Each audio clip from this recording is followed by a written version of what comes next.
Welcome to the E-commerce Profits Podcast, where we feature top founders and experts in the e-commerce industry and take an in-depth look at the struggles and successes in growing e-commerce brands profitably. Hey guys, Josh Chin here. I'm the host of the E-commerce Profits Podcast, where we feature top experts in the e-commerce industry and we go behind the scenes of the struggles and successes in growing a brand. Now, this episode is brought to you by Chronos.agency. If you run a direct-to-consumer e-commerce brand that is ready to scale and to double your customer lifetime value through retention marketing, Chronos is your company. We've helped hundreds of brands scale profits with email, SMS, and mobile push, while getting an average of 3,500% ROI from our efforts. We've worked with brands like Truly Beauty, The Udi, Elias Skin, and many more. Now, the next step is to email us at sales@chronos.agency, or you can go to chronos.agency to learn more. Today's guest is Nathan Resnick. He is the CEO and founder of Sourcify, Bubble Hotels, as well as multiple e-commerce companies in the past. He is a sourcing pro, multiple seven-figure business entrepreneur, and most interestingly, Nathan speaks fluent Mandarin. Sourcify is one of the fastest growing sourcing platform, and Sourcify is backed by Y Combinator.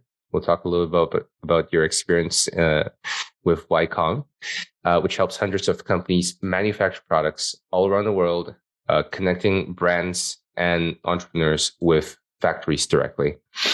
And we'll talk a little bit about your story with Conor McGregor and how you got a cease and desist from the very notorious UFC competitor. Nathan, welcome to the show. Josh, thanks so much for having me. It's a pleasure to be on. Let's start right there, Nathan. What's the story behind almost getting sued by Conor McGregor?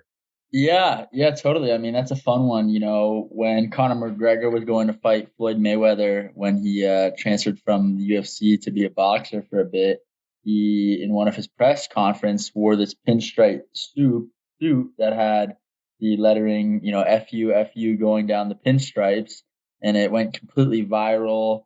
Everyone was searching, how do I buy Conor McGregor's suit? And so the Sourcify team, we said, well, this could be a fun marketing stunt. Let's launch fusuits.com and, create those suits. So in under a week, we had, samples, did a photo shoot, launched the site, everything. And it went completely viral. I mean, we were on Barstool, Hypebeast, like every major media outlet that, follows this type of media we were on. And, we did, I think in the first day, we did almost $50,000 in sales organically, didn't spend $1 on ads.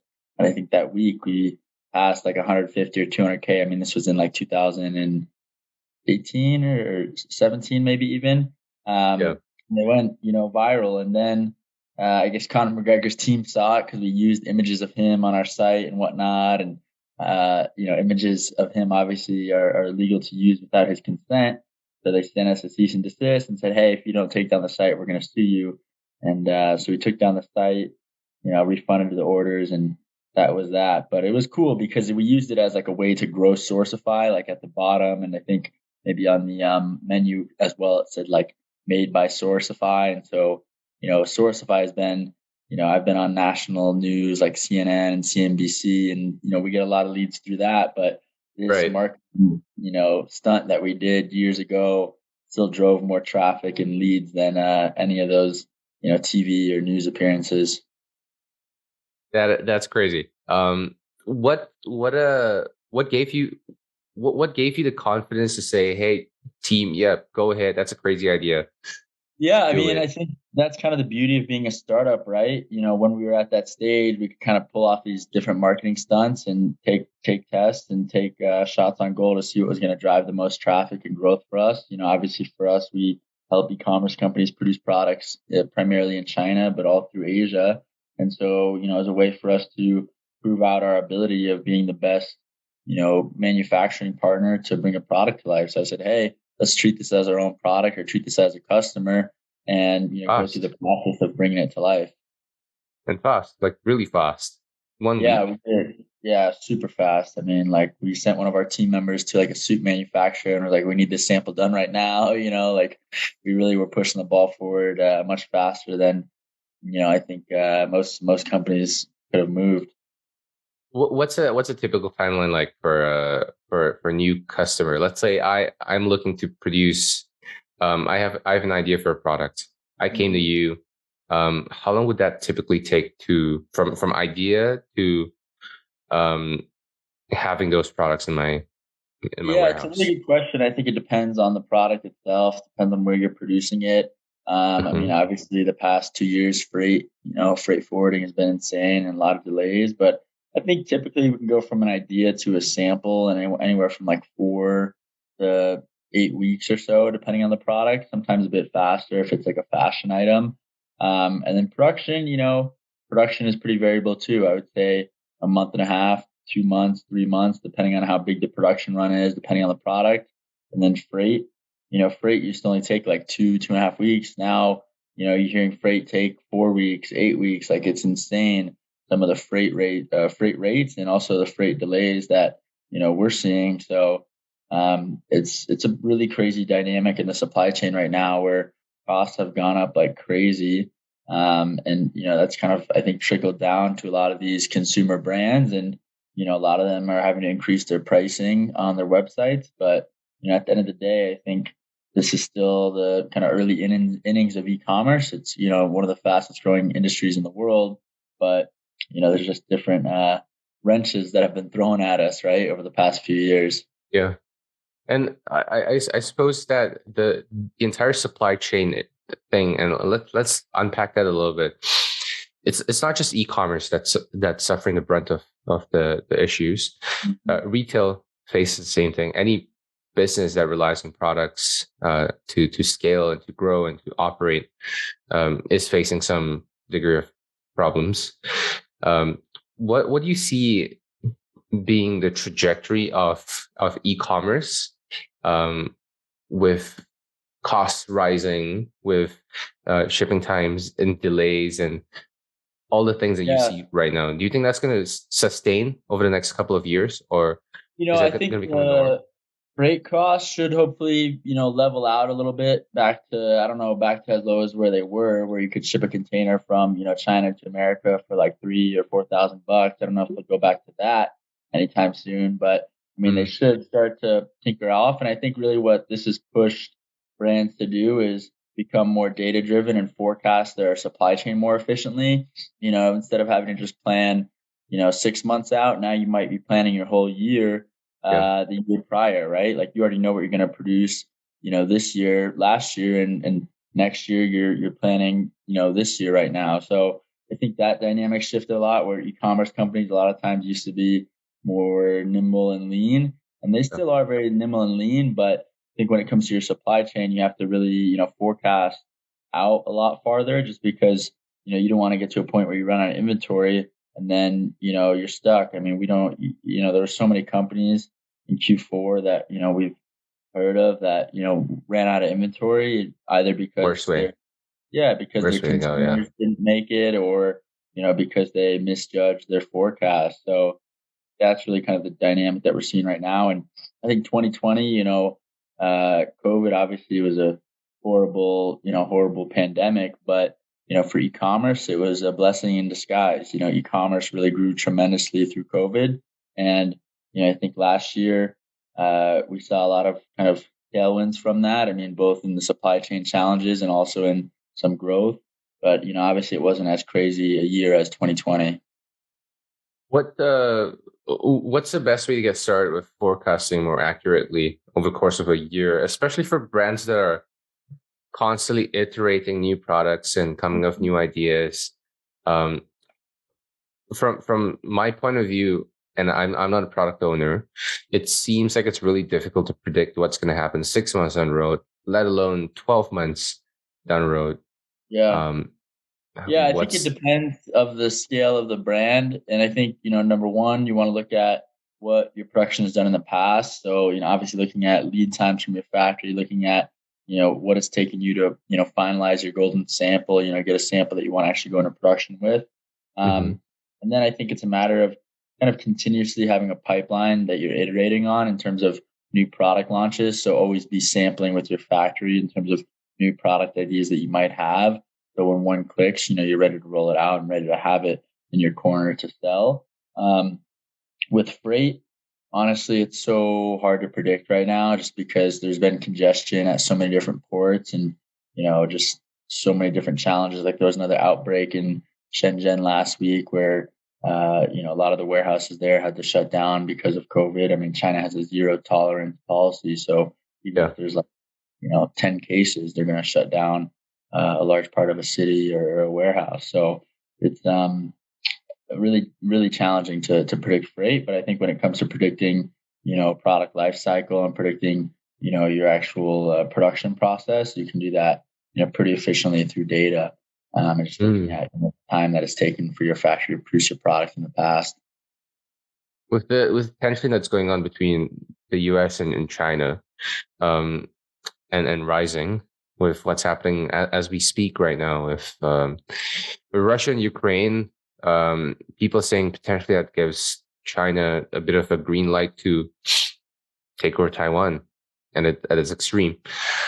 What's your take on that, and how does that impact what we see in manufacturing and sourcing in the next couple of years?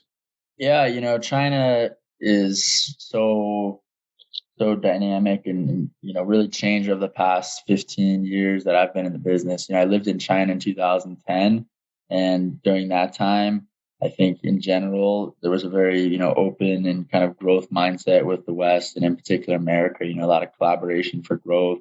And the imports from China were fantastic, and in 2000, I guess starting in 2017, 18, 19. There was a lot of trade wars, a lot of trade tensions with China, and that caused a lot of pressure on China. But that pressure actually came down to American businesses because they were the ones really paying for that tariff increase. And then, with COVID, I think we realized how much we're actually relying on China when it comes to producing products. When it came to producing PPE, masks and gowns and all of that stuff and drugs, people didn't realize like all of that's coming out of China. And now you look around your house, you look around your desk right now, or, even, the AirPods you're listening to this podcast on, they're made in China for the most part. And so it's really a pretty, I guess, crazy and eye-opening dynamic where most of our products are still made in China. And I'm not saying that's a bad thing, but I'm just saying that it's something that I think we need to be aware of as citizens of the world. And then when it comes to this, current war between Russia and Ukraine, it puts even more political tension on the relationship between China and America. And so, I think there's definitely a lot of businesses that are trying to de-risk their supply chain by moving production outside of China. But even then, I mean, we talked to factories in Vietnam, Cambodia, all over Southeast Asia. And a lot of those factories, number one, they're also getting the raw materials from China. And number two, a lot of them are Chinese owned. And so, it's just such a interesting dynamic to see the reliance of the world supply chain on China. And like I said, I'm not saying it's bad. I think it's something to be aware of. And I think, it is important to have the ability once you reach scale of, $5-10 million a year in revenue to start looking at diversifying outside of China. But, I think when you're just getting to that point of, breaking $1 million in revenue or doing a few $1 million, more important to focus on, growth and optimizing your existing supply chain than trying to de-risk it outside of China. That makes sense. Don't fight what's the don't fight the flow of the river. Mm-hmm. What do you think is going to happen when like 10 years down the road? And I say when because this is kind of like a common narrative that I'm hearing a lot about, that when China's growth and its economy outpaces the US as the leading economy in the world. Do you think that's going to happen firstly? And then secondly, what do you think is going to happen then? Do you think things would shift? Well, I think it's bound to happen. And, it's just a matter of time, like you're saying. I think, really what's going to shift is that, right now the world currency is basically the US dollar, right? And so, Yep. when China becomes the world's leading economy, does that mean the Chinese yuan is our, world currency? I think there's a big debate right now going on in the crypto world of, well, Bitcoin is the world's currency or Ethereum. And I Yeah. don't know how much we want to get into crypto on this podcast, but, I think it's just going to be an interesting dynamic when China surpasses the U.S. As the leading economy in the world. And I think even right now, you see China lending out a lot of its, money to developing countries in Africa that are, using it to build airports and infrastructure and all of this. And so, you even see the UN being used across the world more and more. Even a lot of the U.S. debt is from China, right? And so, in Yep. some sense, China owns a lot of America in that sense that they control a lot of our debt. So it's such an interesting financial dynamic. I mean, tying it into e-commerce, I think it means that the value of the dollar might have less buying power, which means the cost of goods could continue to go up if it's a currency exchange where obviously our dollar is not going to be worth as much. So that's probably happening, like you said, 10, 15 or so years down the line. And, we'll see how that plays out. Definitely see. We'll definitely see. Nathan, you also started and own a hospitality business, Bubble Hotels. This is starting when 2020? Yeah, 2020, it's a pretty crazy story. Basically, I lived in San Diego for 8 years and spent a lot of time in Joshua Tree and just, realized that I wanted to create a way for people to connect with Mother Nature. So I'd seen kind of like a similar type of, you're actually on a trip to Japan, and figured, wow, this would be so incredible to build this experience in Joshua Tree. And so we actually became the most funded or crowd-funded hotel ever. We raised almost $1 million in a pre-booking campaign, and that's how we got started. I mean, I think for me, I really wanted to kind of try to test my ability as an entrepreneur to bring new products to life. I mean, I've brought a ton of physical products to life in the e-commerce world, and Yep. obviously built software through Sourcify that helps brands produce products in China and does all the sourcing work for them.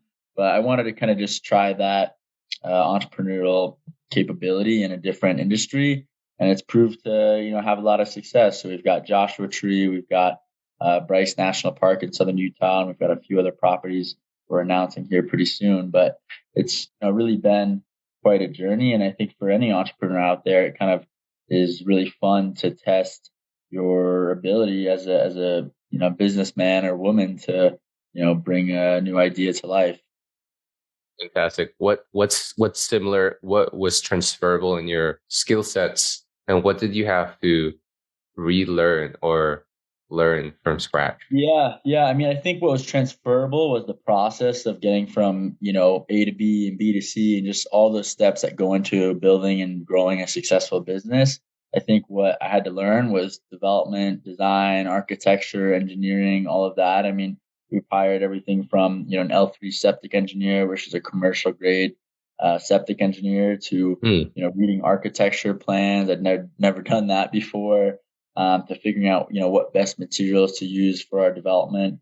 So there was definitely a lot of learning that went into it, but it was really fun. I mean, I think, as an entrepreneur, sometimes when you're, exploring new things, you can get new energy. And I think that's, part of what happened with me is I got, so much more energy of being a founder, an entrepreneur, and, growing Sourcify even more. I mean, 2020, like I think everyone in e-commerce was huge for us at Sourcify, and 2021 was great as well. And this year we're off to a fantastic start too. So, I think it kind of ignites a lot inside you, because I think sometimes when you're just focused on your business and you've been doing it for, a long period of time. I've been running Sourcify for over 5.5 years now. It's, you need to look outside the box for areas to grow and ways to continue to be more excited. Makes sense. And Sourcify, is backed by Y Combinator. So tell us a little bit about that experience. What does that look like? And Yeah.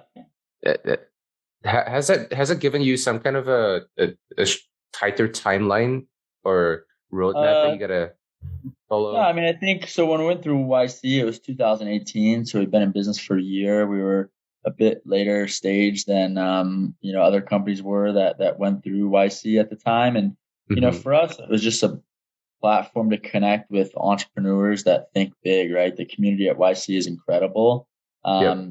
And it also just opened our minds to how big certain businesses get. Like Airbnb or Stripe or Instacart. There's a lot of just incredibly successful businesses that have been through YC, and it teaches you to think big and really open your eyes to the potential of what your business can become. And so that's kind of the route that we took with YC, and it's been a great journey. I mean, we before YC, we're just a sourcing company.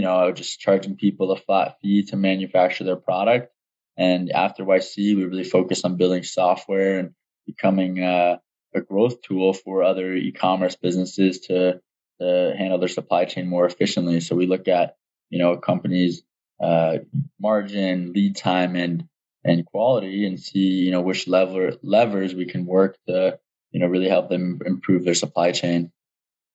Just so that our listeners understand, we talked a little bit about the problems that we're facing and about to face in our supply chains in e-commerce in this year and the next couple of years. What part of that does Sourcify solve? Yeah. Yeah, so with all of our customers, we basically act as their boots on the ground. So we have, our own what's called wholly owned foreign entity, Woofy in China, in Guangzhou, China.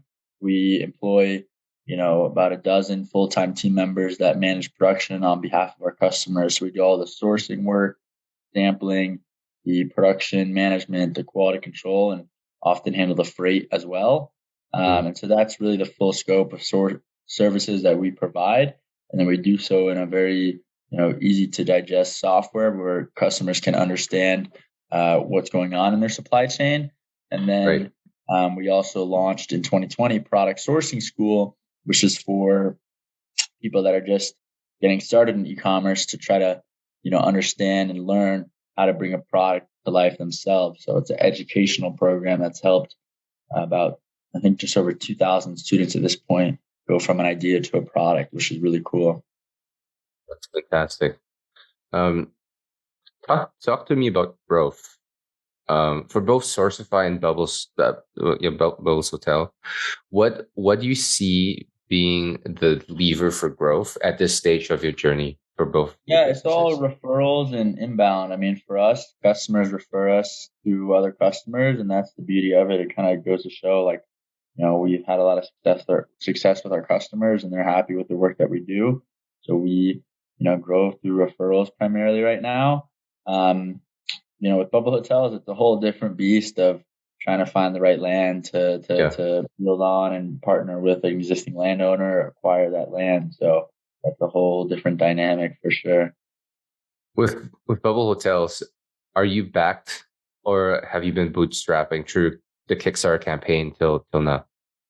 So we, bootstrapped, and then to actually develop, we raised like a basic private equity money to develop.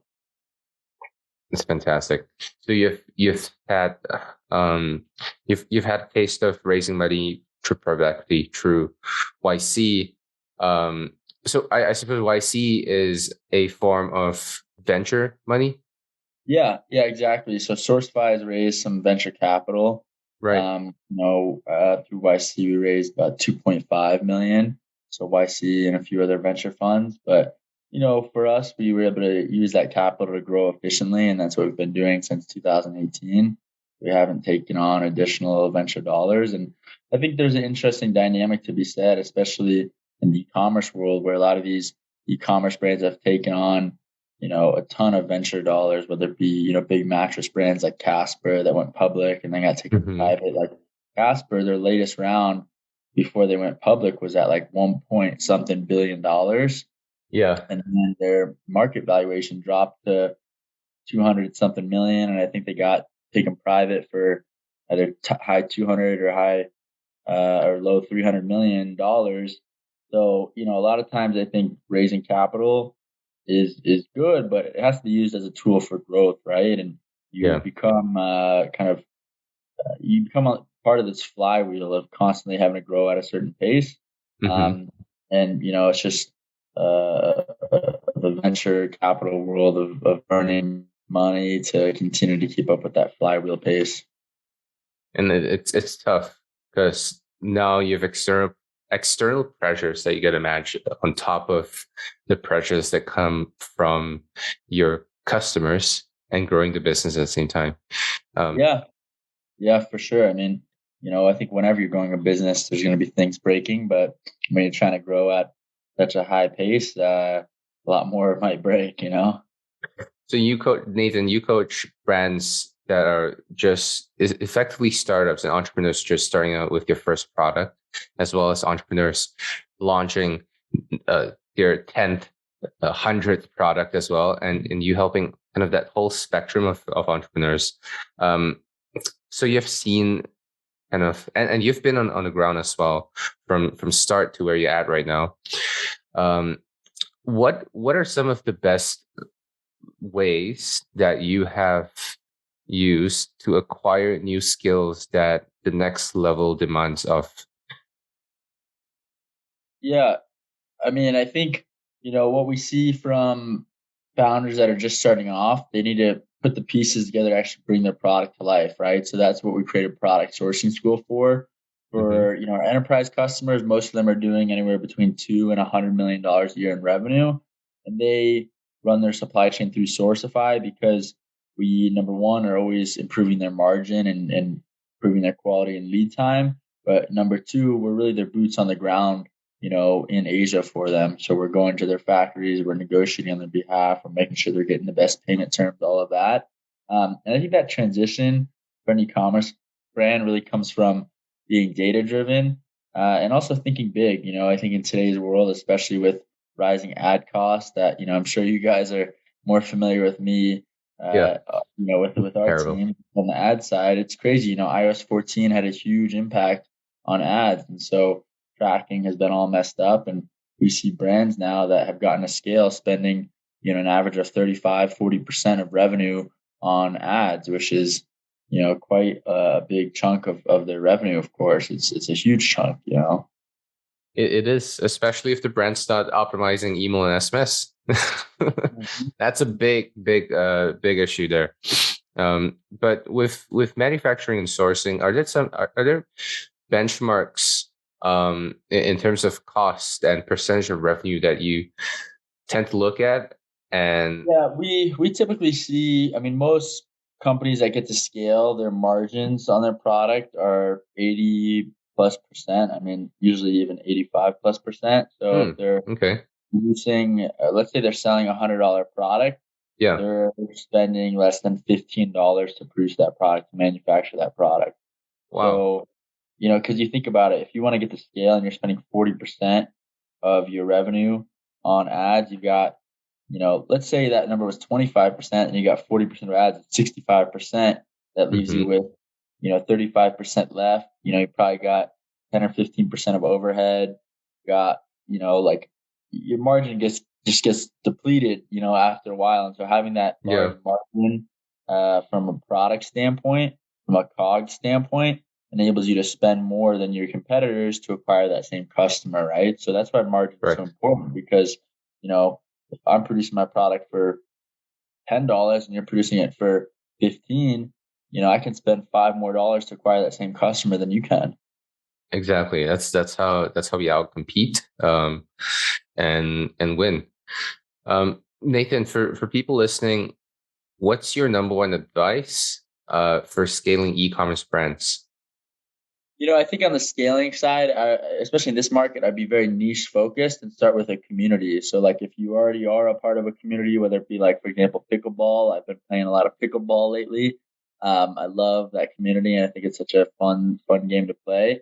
As you dive deep into a community, figure out what products are missing in that community, figure out, what different areas you can tap into or how you can take ownership of that community and build a brand or a product around that community. rather than starting, so broad from the get-go. So, that's what I'd recommend, is find a niche. I think too many brands start broad, and in this market, it's so hard to target broad. Makes sense. And for those interested to connect with you and learn more about Sourcify, where should they go to and how can they connect?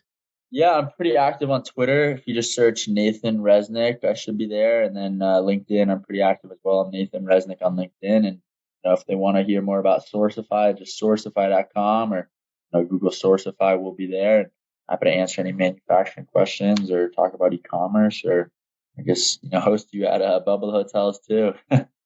Oh yeah, Sourcify. That's SOURCIFY.com, and as per usual, links will be in the show notes, and you can go to chronos.agency /podcast to check out our latest shows and show notes. Nathan, thank you so much for being on the show.